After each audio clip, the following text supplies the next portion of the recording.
Vamos lá, meus irmãos, continuando aqui nossa gravação, nosso 10º dia de aula, a segunda parte.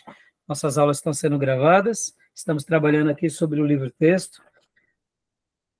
A Igreja do século XX, a história que não foi contada, de John Walker. Vamos lá, vamos ler mais um pouquinho. Página 148, lê para nós agora, Júnior, esse breve resumo histórico. Lê aqui o primeiro e o segundo parágrafo para nós, na página 148, logo depois do título, né? Por favor. A China é a civilização mais antiga do mundo. Em sua longa e turbulenta história, que abrange 50 séculos, tem alcançado êxito e realização, mas também tem mergulhado nas profundezas da derrota e da humilhação. Foi a China, com seu grande amor pela aprendizagem e pelo estudo, que inventou o papel em 105 depois de Cristo. O primeiro dicionário com 10.000 caracteres, por volta de 1000 depois de Cristo.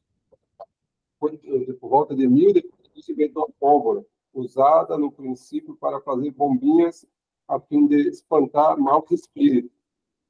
A palavra China significa país central. E para o pensamento chinês, seu país é o centro do mundo. Além de suas fronteiras, estão as raças inferiores. Esse orgulho nacional centralizado em si mesma levou-a a desempenhar tudo o que acontecia no mundo em termos de desenvolvimento. Rejeitava qualquer tentativa de intercâmbio comercial com outros países, pois, segundo o seu pensamento, a China tinha tudo e não precisava de nada. Isso a tornou um país fechado até o início do século XIX.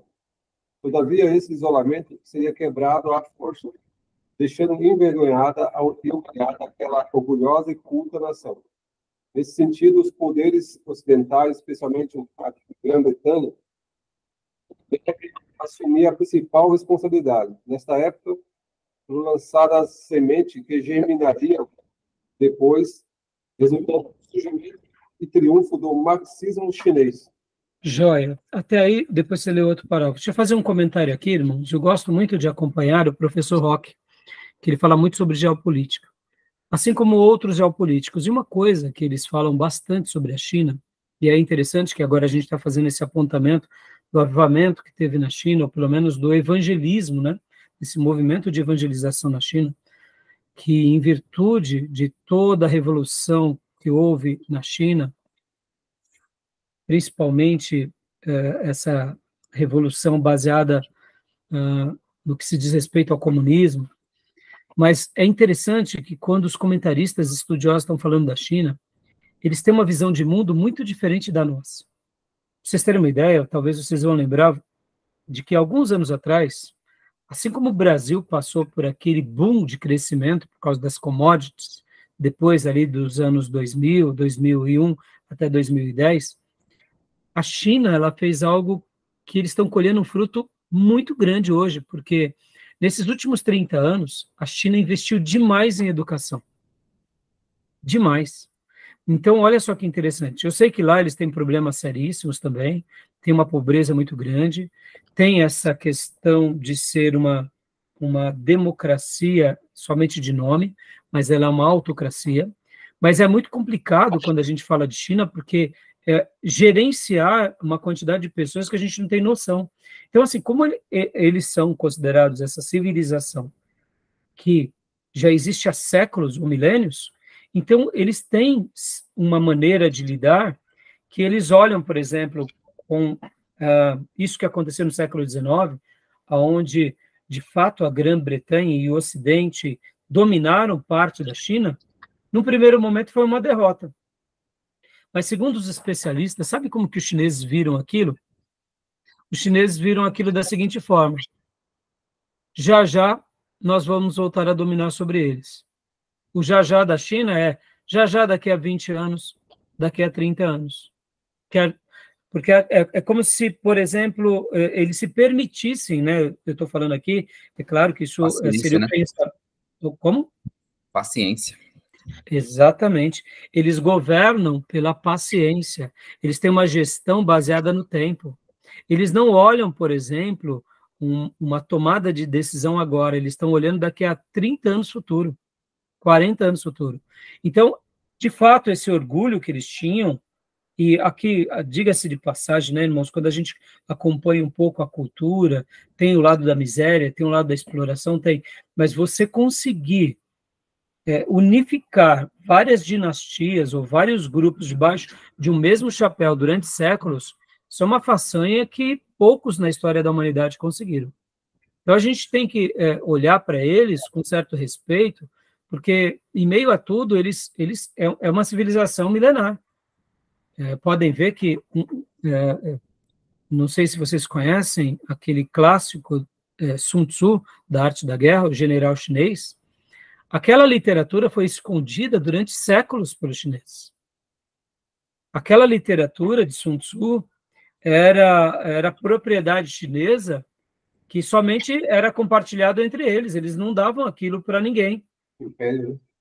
Porque era uma maneira deles preservarem o seu império, de eles terem ali as suas estratégias para contra-atacar os outros.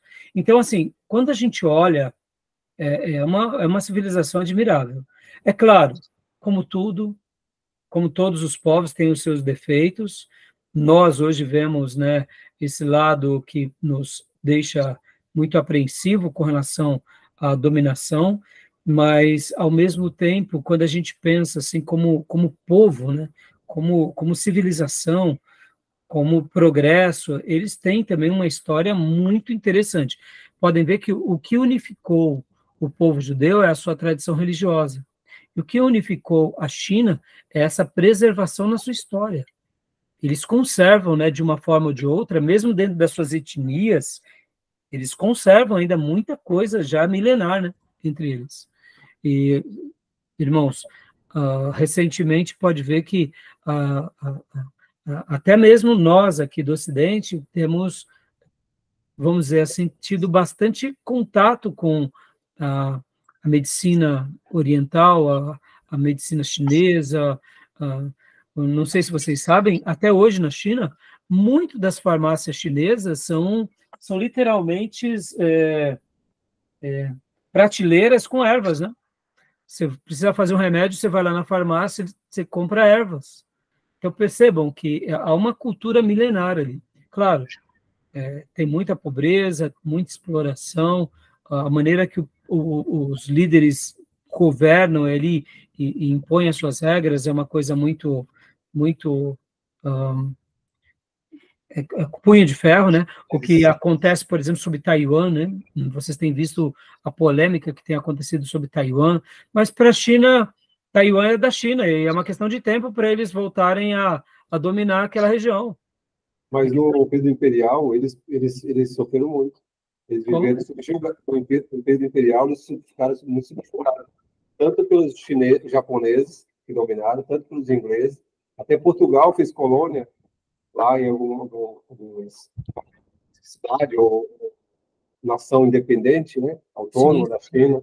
Então, no período imperial, eles sofreram muito. Eles tiveram um avanço, um domínio, um crescimento grande depois do 1949 com o comunismo. Sim, mas é mais recentemente que eles acabam sofrendo mais. É claro, né, Júnior? Tem os altos e baixos, né?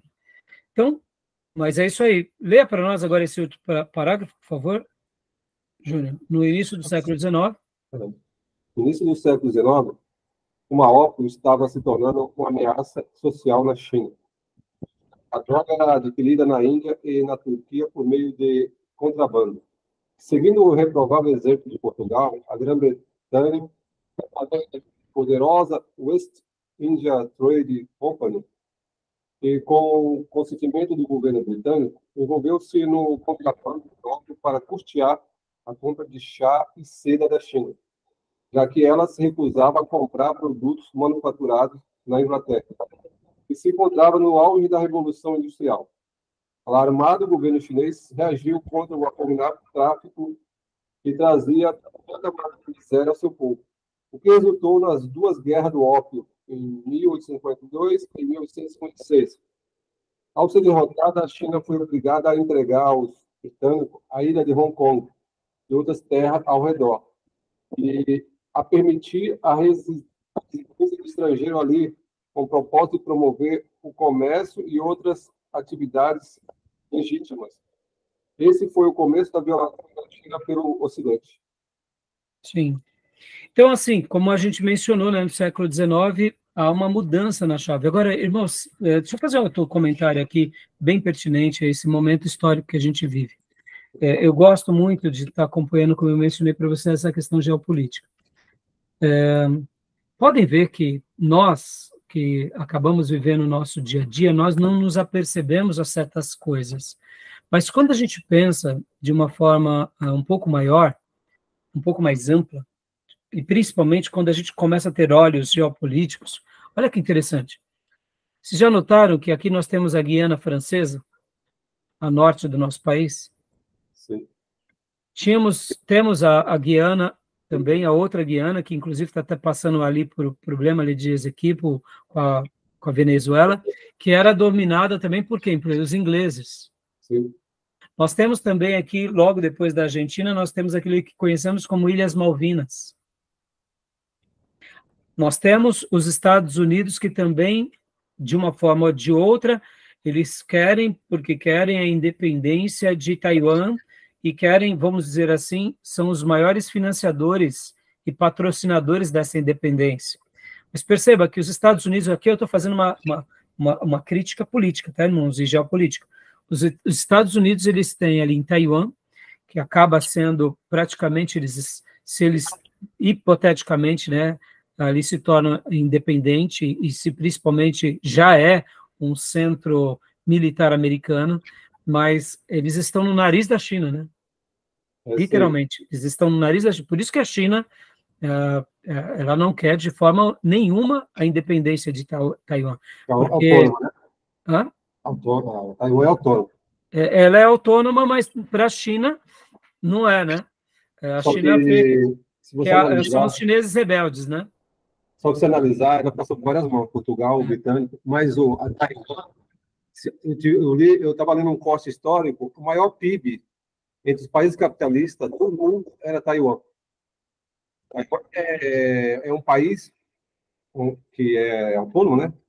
Entre aspas, pertence à China, mas eles querem se ver longe da China porque não depende da China. É um dos maiores PIB que tem e democrático. A Taiwan. Eu li um corte maravilhoso sobre Taiwan. Exato. Então, e agora, por outro lado, Júlio, quando a gente também pesquisa, eles têm um comércio grandíssimo com a China, eles querem essa independência, é claro, porque a nova geração que foi criada, diferente daquela que se rebelou, né, aquela que mudou para lá para viver, né, são vários acontecimentos, mas eles não têm aqueles traços e aquela história dos seus antepassados, né? Porque uma nova geração cresceu ali em Taiwan, totalmente diferente da China, ali dentro do país propriamente dito da China. Então, para eles é muito viável a independência e, como eu disse, para os Estados Unidos é muito conveniente, porque os Estados Unidos têm ali Taiwan como uma base, tem a Coreia do Sul como outra base e tem o Japão como outra base. Percebe, irmãos? O mundo sempre foi articulado. A visão panorâmica do mundo nunca foi uma visão ingênua. A gente não quer tal lugar. Não, eles querem tais lugares, porque há um interesse, se não agora, para as próximas gerações, para as próximas décadas, para o próximo século. Então, quando a gente olha, né, o cenário mundial geopolítico, por exemplo, é que nem a Inglaterra jamais vai abandonar as Malvinas para os argentinos, porque tem interesses geopolíticos, há interesses com relação dos mais variados. É como você disse, antigamente, o Ocidente, com as navegações, com as conquistas, com a burguesia, eles realmente conquistaram muitos lugares. Mas por que eles não se mantiveram na China, não se mantiveram na Índia? Porque tudo isso custa muito dinheiro. E, ao mesmo tempo, você tem que continuar ali explorando essa matéria-prima daquele povo, tem que valer a pena. Ou seja, é muito difícil quando a gente fala de uma forma maior, né? Olhar assim na história, fazer alguns cortes. Quando a gente começa a pensar de forma geopolítica, está tudo montado, né, irmãos? Nada acontece à toa, né? Então, assim, é bem interessante a gente ter um senso crítico bem aguçado sobre essas questões, mas, ao mesmo tempo, agora voltando para o nosso tema, nossa proposta é a evangelização, é entrar nesses países, é pregar o evangelho, é ganhar vida evangelhos nesses países. No entanto, a gente não pode perder de vista isso, porque por que eu estou falando isso, irmãos? Se coloque no lugar de qualquer um desses, eles olham duvidando da gente. É normal. Eles não veem que nós temos uma boa intenção espiritual, eles acham que a gente já vai querer dominar aquele lugar, levando ali a nossa cultura, levando ali a nossa política, a nossa influência, para a gente conquistar aquele povo, para a gente anular aquela história, né? Eu sei que muitas dessas coisas acontecem, e acontece mesmo, há muitos grupos que vão em nome de uma religião, mas o intuito deles é a conquista política daquela terra, daquele espaço, mas a gente tem que saber que aqueles lugares, eles têm certos preconceitos mesmo, né? E isso acontece, a gente não pode aqui ser ingênuo de saber que isso vai acontecer, né, irmãos? Isso vai acontecer. A falta de liberdade, que você pode ir na Taiwan e você pregar o evangelho de liberdade. O povo Taiwan não quer a intervenção da China. Você vai cessar a sua liberdade, o governo vai dizer o que você deve fazer, o que quer fazer. Permissão do Estado, você na sua privacidade. Isso é o Estado comunista, então o povo de Taiwan está certo. Um amigo meu que estudava comigo, ele era os pais dele eram de lá de Mogi. Outros tios dele lá em Taiwan. Ele era da igreja presbiteriana, então ele comentava muito comigo. Falava, não, a gente quer Taiwan seja capitalista, porque nós temos liberdade. Não quer que e a questão capital, desenvolvimento econômico, vai muito bem. Porque você vai ter um governo chinês onde que você vai ser dominado, onde a pessoa não pode se manifestar, não pode ter a sua liberdade, vai ser ceada do seu direito de liberdade. Então, o povo está bem, não quer... Vive tranquilamente sem a China. Sim. Mas, assim, agora, sem entrar nos méritos dos prós, dos contras, e é óbvio que a liberdade, a gente sempre vai ser favorável à liberdade, né, Júnior? Mas, assim, qual é o olhar de Xi Jinping? Ele sabe que Taiwan é deles e eles não abrem mão. Então, eles olham, como o pastor Johnny mencionou há pouco, eles olham com paciência. Eles não têm pressa. Se eles precisarem tomar uma decisão daqui a 50 anos, eles tomam. Um outro amigo meu disse uma coisa muito interessante, que os chineses, possivelmente, eles não vão querer fazer algo mais sério agora, porque eles estão num momento bem decisivo da história. Hoje, uma guerra, os chineses perdem muito, então, possivelmente, a China ela vai fazer de tudo para não entrar numa guerra. Porque esses crescimentos desses últimos 30 anos foram uma curva muito grande para eles, e isso pode comprometê-los, diferente dos Estados Unidos, né? Então, assim, são assuntos para outro tema, né? Vamos ler agora só mais esse parágrafo, Júlio, o outro aspecto lamentável, por favor, para a gente ir para outro tópico. O aspecto lamentável foi que os primeiros missionários protestantes chegaram à China procediam da mesma nação que apoiava o consumo da Grã-Bretanha. Principalmente através da intermediação de East India Company, os missionários ocidentais conseguiram, a princípio, entrar no país. Assim, para muitos chineses, os diabos estrangeiros, os ocidentais, a língua estrangeira, como chamava o ópio, e a religião estrangeira era a mesma coisa. Né? Na cabeça deles era tudo a mesma coisa, já que por meio daquela empresa eles conseguiram entrar lá. Irmãos, deixa eu fazer uma crítica aqui ao Ocidente. Mesmo com toda a liberdade que a gente também tem muitos defeitos, a gente tem muita coisa. Por isso que a nossa oração por avivamento também é conosco, né? Pode ver, a gente vive no meio de uma liberdade tão grande, mas ao mesmo tempo, tanto nós brasileiros, como América Latina, América, Europa, o quanto o nosso povo se afundou no pecado. Então, isso também é uma coisa que a gente tem que pensar, porque a gente acaba deixando uma mensagem muito ruim para qualquer civilização. Era o que acontecia nos dias de Gandhi, lá na Índia, em que os ingleses dominavam a punho de ferro, e Gandhi, sendo hindu,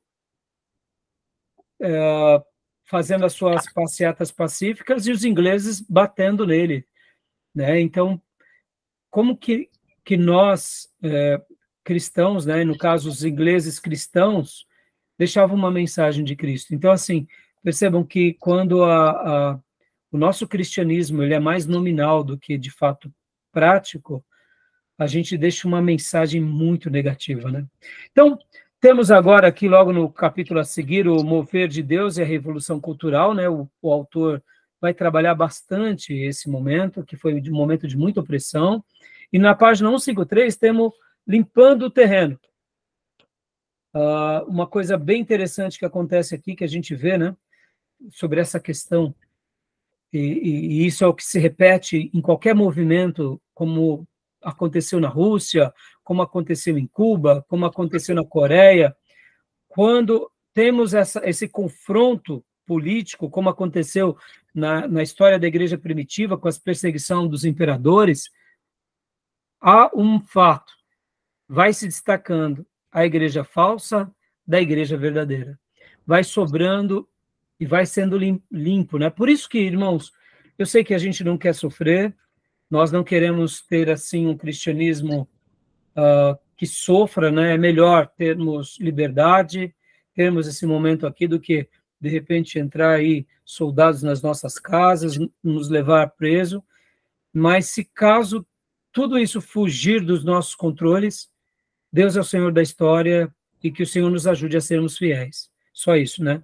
Porque depois dessa revolução cultural que acontece lá na China, Deus também vai levantando os seus eleitos, como foi na escola dos profetas com Elias, Eliseu, lá na tribo do norte, em Israel, como foi também na tribo do sul, em Judá, levantando os profetas fiéis, mesmo mediante a reis e sacerdotes corruptos.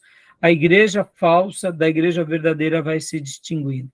Então, vamos ler um pouquinho agora da página 155. Leia para nós, pastor Johnny, por gentileza. Página 155. A igreja falsa e a igreja verdadeira. Agora, há dois tipos de igreja na China.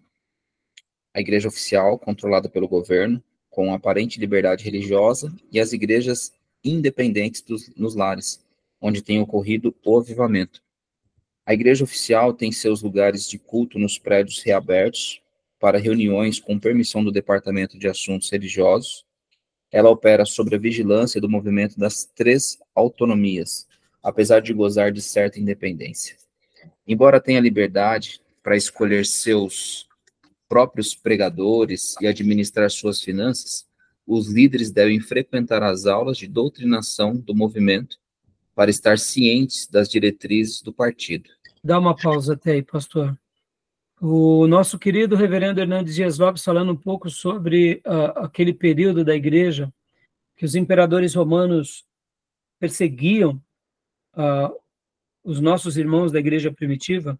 Depois de Constantino, quando passa o cristianismo ser religião oficial do Império Romano, ele fala uma frase muito interessante, que até Constantino, para se entrar para a igreja, o pré-requisito era conversão, era novo nascimento, era regeneração.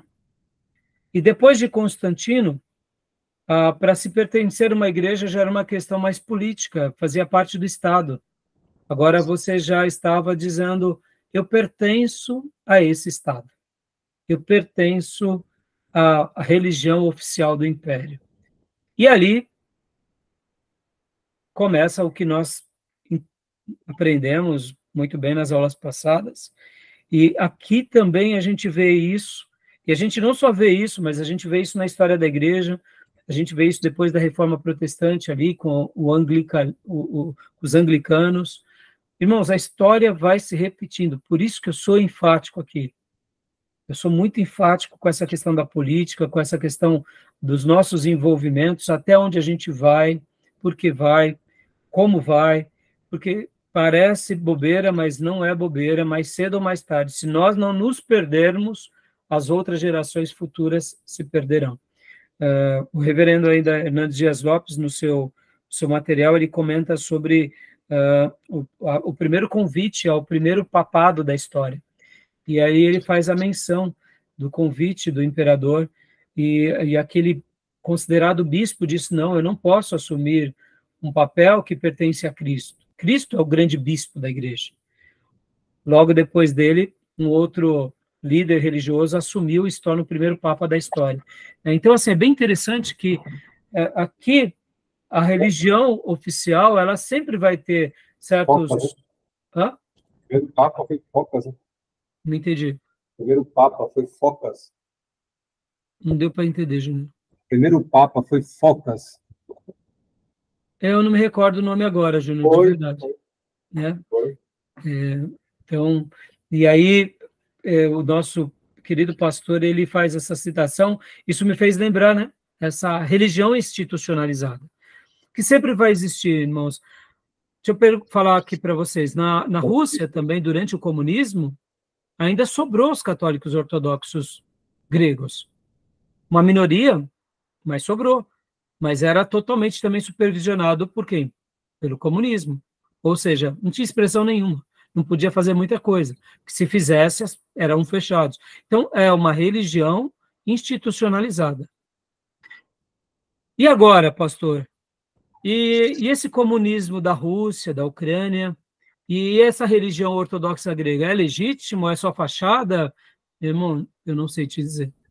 Eu não sei se vocês sabem, há um rito que os católicos ortodoxos gregos, eles passam, que é um batismo, reafirmando o batismo deles. Vocês já viram? Uma reafirmação do batismo? Não. Não, depois pesquisem na internet, eles têm uma cerimônia que eles fazem esporadicamente, que é o seguinte, como lá é um país muito gelado, então, numa certa data do ano, eles têm literalmente uma piscina, um tanque batismal. Eles vão literalmente, praticamente só de cueca ou com roupas, e eles passam por aquela água gelada. É mais ou menos uma cerimônia de confirmação da sua fé. É um rito que eles praticam, mas é uma água, irmão, pensa, tá? É gelo puro. Então, para a pessoa fazer isso, ela tem que... É uma prática que há entre os católicos ortodoxos gregos, né? Eu não me lembro agora se eles têm que fazer todo ano ou se eles fazem esporadicamente, mas estou citando um pouco aqui só como um acréscimo mesmo de informação para vocês. Tá bom? Continua para nós, pastor, por gentileza? Pois não. Já as igrejas nos lares, que têm experimentado um crescimento fenomenal, consideram as restrições impostas pelo movimento das 3 autonomias totalmente inaceitáveis. Tomemos como exemplo os 10 mandamentos, divulgados no início dos anos 80 pelo movimento, numa província da China. Primeiro, não organize uma igreja sem aprovação do governo. Segundo, somente clérigos escolhidos pelo governo poderão batizar as pessoas.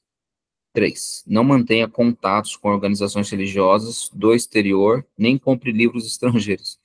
4. Não imprima nem reproduza Bíblias e outros livros religiosos sem permissão.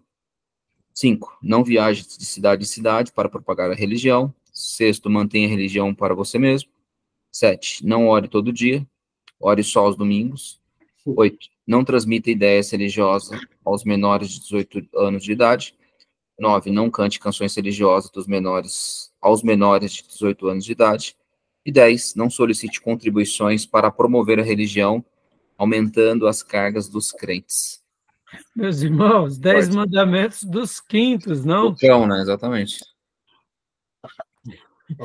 Meu Deus. A gente, irmãos, quando eu fiz aqui os elogios sobre a cultura, sobre a tradição, meus irmãos, olha que história trágica logo depois da Revolução Cultural, depois do comunismo, mas assim, irmãos, não pensem em vocês que os nossos irmãos do passado também tinham facilidade ao entrar na China, porque eles tinham lá as religiões dele. A gente vai aprender em religiões comparadas, as religiões que predominam na China. Não pensem vocês que o confucionismo é algo fácil, que as tradições são algo fácil de serem rompidas, a questão das ideias que eles têm, que já se mantém por gerações, irmãos. Por exemplo, a adoração aos mortos, as práticas. Então, assim, é uma coisa muito complicada, né? O povo chinês, um outro dado, não sei se vocês sabem, mas o povo chinês, eles são muito tendenciosos aos jogos, amam jogos, jogam demais, vícios. Eles são um povo muito trabalhador, isso é um fato. Trabalham muito, mas muito mesmo. Mas, assim, jogos de azar, vícios, é uma coisa assim que está na cultura também deles. Então, imagine você, ainda diante de tudo isso, quando você vai poder libertar o cativo, você não pode. Se você for libertar o cativo, você vai preso e é punido, né? E aqui o autor ele vai trabalhar com mais detalhes desses capítulos. Para mim, o ponto alto do livro são esses capítulos, do 11 ao 14. É o ponto alto do livro. Então, acabou com 49, quando o comunismo assumiu, eles acabaram também com toda a religião, e principalmente o confucionismo, que é uma religião milenar da China. Eles romperam com o confucionismo. É uma maneira opressiva, né, Júnior, de domínio, né? É uma coisa diabólica. Nós não temos noção do que é isso e nem imaginamos o que é isso. Mas, irmãos, só hoje, por exemplo, irmãos, vamos parar aqui por um minuto e pensar. Se a gente tivesse algum parente na China, para a gente poder falar com eles é uma dificuldade enorme. Você não pode, por exemplo, mandar um WhatsApp, é tudo passado pela peneira da China. Só para vocês terem uma ideia, eu não sei se ainda é real isso, né? Mas o TikTok, por exemplo, irmãos, sobre essa questão de internet, né? A nossa aula agora, ela com certeza está passando por uma matriz americana. Se não me engano, das 18 ou das 20 bases que interligam a internet no mundo, 18 são americanas, ou 15 são americanas. Ou seja, tudo que circula de informação passa no quintal americano para depois voltar. Literalmente é como se fosse o filtro, né? Fosse o filtro. E essas outras 5, parece que 3 é chinesa e outras 2 eu não lembro os números exatos agora, eu vi algo do tipo. E o TikTok seria mais ou menos como que toda a informação do TikTok passa pela China. Então, por que os americanos, de uma forma geral, têm tanta resistência quanto o TikTok? Tudo que acontece no TikTok vai para as centrais chinesas. Não é americanas, nem europeias. Irmãos, tem muita coisa que a gente nem imagina. A gente está usando a internet, a gente nem imagina o que está acontecendo. Só para vocês terem uma ideia, na geopolítica agora está tendo uma discussão muito grande sobre bombardeio dos satélites. Porque existem leis sobre guerras, mas as leis sobre o espaço não está muito definida. Então, por exemplo, hoje, uma das formas de você também deixar o país no escuro é você bombardear no espaço mesmo os satélites que geram toda a comunicação. Então, imaginem onde a gente está chegando, né? Então, assim, a gente está vivendo o nosso dia a dia, lutando para ganhar o nosso pão, mas, enquanto isso, tem pessoas com muito mais uma perspectiva, né, geopolítica do que a gente imagina, né? Os cuidados, as inteligências, eles estão olhando lá na frente, porque hoje só o Elon Musk, segundo os especialistas, ele é a pessoa que mais tem satélites no mundo, mais do que os Estados Unidos. O poder que o Elon Musk tem de informação por satélite é maior do que a quantidade de satélite americana, ou seja, a gente não tem noção do que está acontecendo, o que vai acontecer amanhã. Essa questão de inteligência artificial, por isso que assim a gente está vivendo um momento muito, muito curioso na história mundial. A gente não sabe o que vai acontecer amanhã. Por isso que alguns teólogos e até especialistas dizem que daí nasce o anticristo, né? E, irmão, vai saber, né? Vai saber o que vai acontecer, né? Então, as discussões são assim, e voltando sobre essas questões, percebam, tem o lado perigoso, né, do controle, mas também tem o lado perigoso de tudo que acontece conosco, um grupo domina, né? Sabe tudo. Está na mão de um grupo de pessoas. Então, assim, é muito complicado, né? Eu prefiro a liberdade, é óbvio, né? Mas até onde vai essa liberdade, né? Então, algumas perguntas que a gente fica sem resposta. Como não é da nossa área, eu estou agora aqui só jogando algumas informações para vocês pensarem um pouco, né? Tá bom? Querem falar um pouco sobre esses 10 mandamentos aí? Essas questões aí é tão intrigante, porque a questão de direito internacional, por exemplo, as águas internacionais não tem competência de quem é. Não pertence a nenhum Estado, só se você invadir uma área que pertence a outro país. Você pode ser bombardeado. Mesmo a questão aérea, você entra no solo, pelo espaço aéreo, o outro pode passar de um país. O limite não é de ninguém.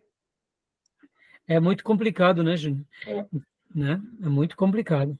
Bom, leia para nós, pastor, conclui essa parte para agora, talvez. Vamos lá.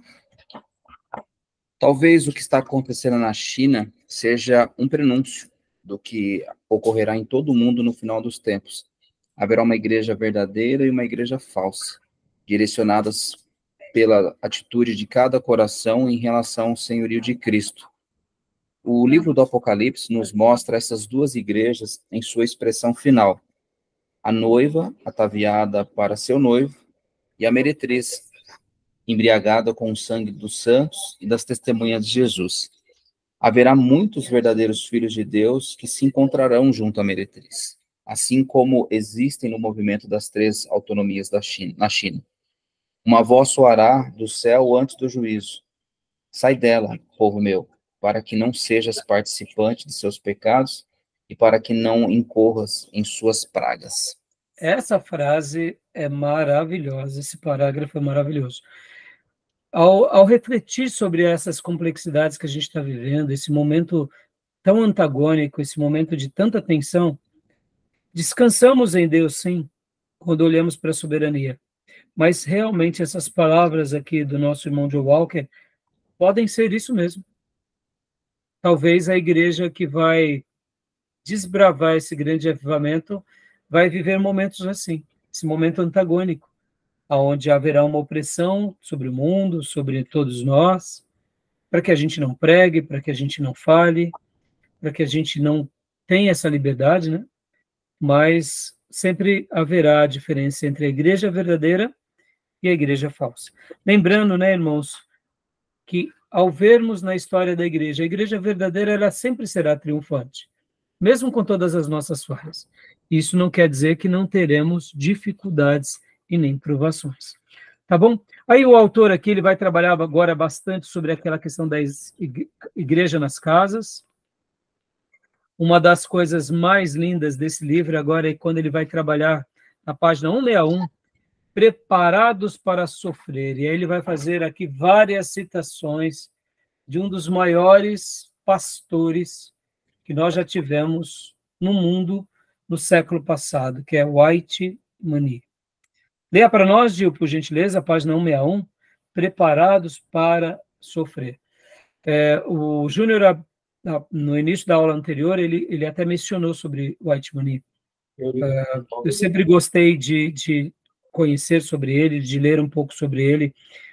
White Money tem algumas obras, né, que se tornaram best-seller entre nós, que é a vida do cristão normal e a vida do obreiro cristão normal.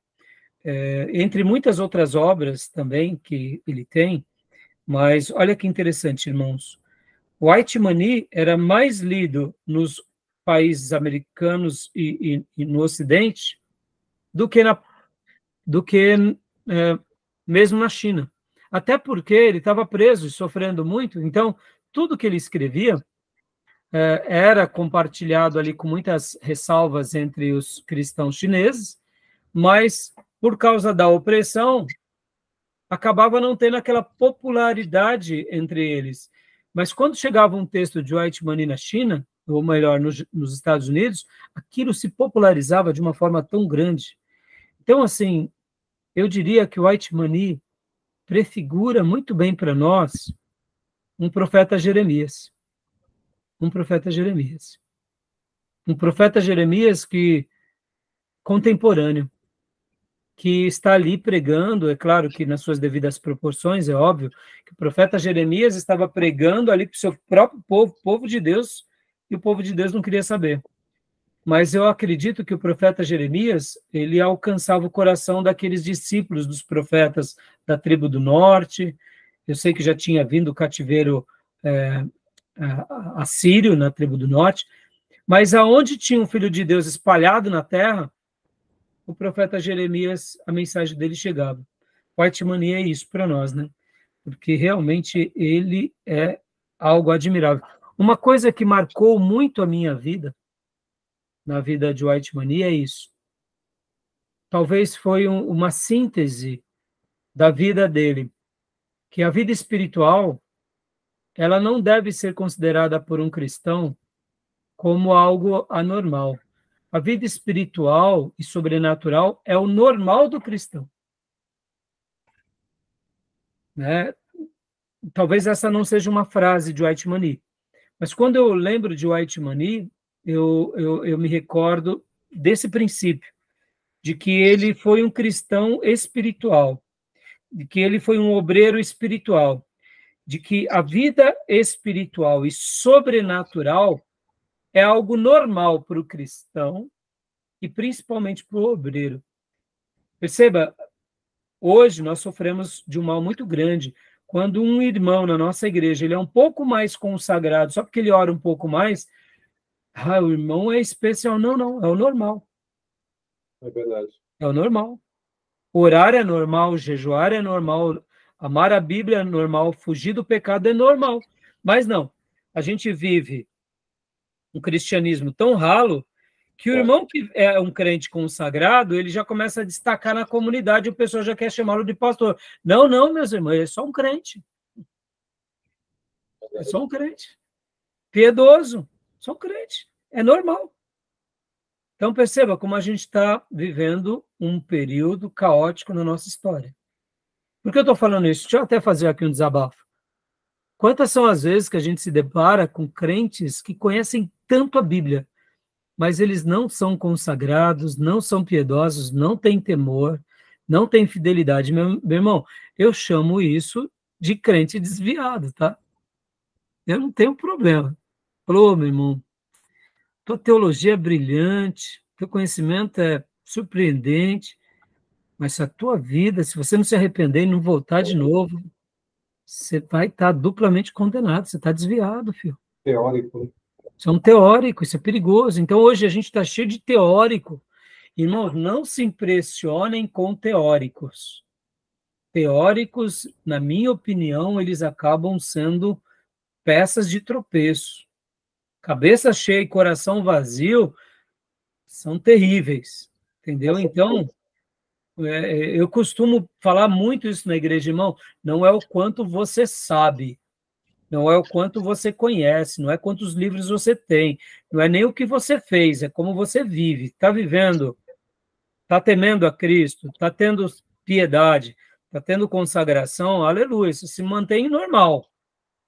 Perdeu isso, perdeu tudo. Perdeu o temor, perdeu tudo. Volta para o Senhor. Isso é muito sério. A quantidade de gente que cirandeia com o pecado, vive no pecado, é terrível. E para mim, quando eu penso de White Mania, eu penso nisso. Que a vida sobrenatural é normal. Tem que ser normal. Né? Viver uma vida consagrada tem que ser normal. Agora, é claro, nosso irmão foi um exemplo, porque eu não sofri 1% do que ele sofreu, pelo amor de Deus. E ele é um exemplo para nós, né? Tá bom? Então, leia para nós, irmão Dil, por gentileza. Ok.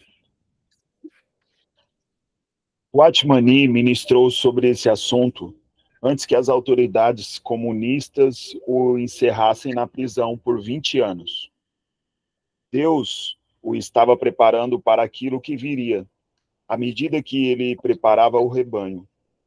Ele enfatizou fortemente que devemos ter uma mente pronta para sofrer. Há muito sofrimento que poderíamos evitar se quiséssemos, mas se queremos ser úteis na obra do Senhor, é fundamental que tomemos deliberadamente a decisão de escolher o caminho do sofrimento por causa do Senhor. Se não tivermos uma disposição de sofrer por Ele, a obra que realizaremos será muito superficial. O importante não é quanto sofrimento tenhamos de enfrentar, mas a nossa atitude em relação a isto. Pode ser que o sofrimento não seja sua porção diária, mas você deve estar preparado para sofrer. Aleluia. Esse ponto aqui, é claro, o nosso irmão John Walker vai relatar vários testemunhos de várias irmãs que sofreram, e sofreram muito, e venceram. E, irmãos, a gente também, quando faz uma avaliação crítica de alguém que sofre, nós não podemos ser, eu diria, severos demais, porque a gente não está sofrendo, entendeu? Então, a gente tem que olhar alguém com compaixão, alguém que, no momento ali que ele está no martírio, que ele está ali sendo surrado, sendo literalmente violentado, porque, irmãos, vocês vão de convir comigo que existem torturas, pelo amor de Deus, que são assim, absurdas. Então, a gente tem que, quando a gente vê alguém que, no momento de uma tortura, fraquejou, vocês vão ver no livro, pessoas que fraquejaram e depois negaram a Cristo, e depois pediram perdão, voltaram à sua sobriedade, porque se nós, irmãos, numa doença, se nós, num estresse, já perdemos um pouco da nossa capacidade emocional, a nossa percepção. Quantas vezes eu, ano passado, terminando aqui o ano, eu falava para vocês, irmão, não estou bem, não estou dormindo direito. Você não fica você não está em harmonia com você mesmo. Quando você não está em harmonia com você mesmo, para você pecar, é a coisa mais fácil. Agora, imagine um irmão que está ali sofrendo 1 ano, 2, 5 anos, 10 anos, o abatimento emocional. Então, assim, existem pessoas que a gente não pode julgá-las e condená-las. Existem aqueles tolinhos que ficam vociferando que, se sofressem por amor a Cristo, estariam prontos, e quando vem o sofrimento, são primeiros a negar. São tolinhos, porque ninguém quer sofrer, ninguém é masoquista. Mas a gente, como diz White Mania, a gente tem que estar preparado para sofrer. Não que a gente queira isso como masoquista, mas porque isso pode vir sobre nós. E aqui a gente vai ver vários episódios de pessoas que realmente sofriam, né? Leia mais só essa frase, Gil, por favor, a igreja na China. A igreja na China proclama: preparem suas mentes para sofrer. Se esperamos até ouvir o zumbido das balas ou estrondo dos explosivos, será tarde demais. Não deixe que o sofrimento ou a perseguição o surpreenda. Este é o tempo de começar o treinamento. Uma mentalidade de disciplina. Lembra que a gente falou há pouco sobre essa questão das tradições deles, das culturas deles? Sim. Que eles têm, pode ver, irmãos, as artes marciais nada mais são do que métodos de você treinar o seu corpo para quê? Para você saber lidar com o quê? Lidar com rompendo a dor, o desconforto, você tem que ter disciplina, você tem que ter hábitos bons. Então, assim, essa é uma mentalidade de disciplina. Agora, pensem vocês, se a igreja brasileira começar a ter uma mensagem assim, você acha que vai estar a igreja cheia? Entendeu? Por isso que aqui, claro, a gente não vai antecipar isso. Mas, irmãos, que nem, por exemplo, ontem, né, quando terminamos, eu não sei se a Maísa viu no final do culto, que eu falei, né, Maísa, sobre onde está a igreja americana agora nesse desfecho, em que o mundo está a um passo de uma guerra. Onde está a igreja europeia? E aonde está a igreja brasileira? Irmãos, hoje eu falava com meu filho, o mundo está meio embebedecido nas suas tolices e vaidades. A gente está prestes a um grande acontecimento e a gente está aqui, ó, olhando no camarote. Enquanto a gente tem que estar de joelhos, clamando para que não aconteça algo pior. Podem ver que o Putin já está fazendo seus pronunciamentos, o Macron está chamando a França e fazendo um discurso sensacionalista, dizendo nós não podemos deixar com que a Rússia domine a Europa. Já está falando que, olha onde, o que ele está querendo dizer com esse discurso? É político, irmãos. É vaidades, né? Porque, infelizmente, a Rússia acabou com o grupo Wagner dominando, inclusive, muitas frentes, inclusive na África, e por essa razão a França perdeu ali suas matrizes de energia. Ou seja, irmãos, é uma questão de poder. Eu sei que é complicado, não estou fazendo um ajuste de valor, mas numa hora como essa, é a hora de você sentar e pensar e negociar os termos de paz. E não ir para a guerra, irmãos. O mundo não está preparado para isso. E podem ver, as pessoas estão vendo esse cenário. Sabe como que eu estou notando, irmãos? É uma coisa tão maligna e tão diabólica que estão achando que isso é um filme. Isso é um filme, uma temporada. Não é filme, não é temporada, irmãos. A gente está a passos de uma catástrofe mundial. E a gente tem que orar. E aí é onde eu concluí o culto, dizendo, irmãos, a gente só tem que orar. Porque é um momento de desespero, e é mesmo. Essa mentalidade aqui, de suportar o sofrimento, porque quando depois começam a tinir o barulho dos mísseis, das balas, aí já é tarde demais. Então, assim, está preparado para a perseguição, está preparado. Eu sei que é uma coisa mais para obreiro, mas a gente tem que começar a compartilhar textos como esse para muitas pessoas, né? Tá bom, meus irmãos? Eu teria muita coisa aqui para... Os textos aqui que falam sobre as perseguições, os testemunhos aqui são maravilhosos. Não vai dar para a gente ler, mas eu queria ler agora um pedacinho da página 164. Fala, Júnior, o que você ia dizer? Horário. O horário, tá. Vamos só ler essa parte.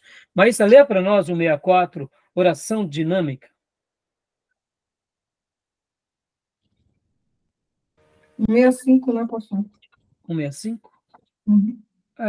Para mim, na minha página, começa no final da 164. Mas não tem problema. Na sua 165 está ótimo.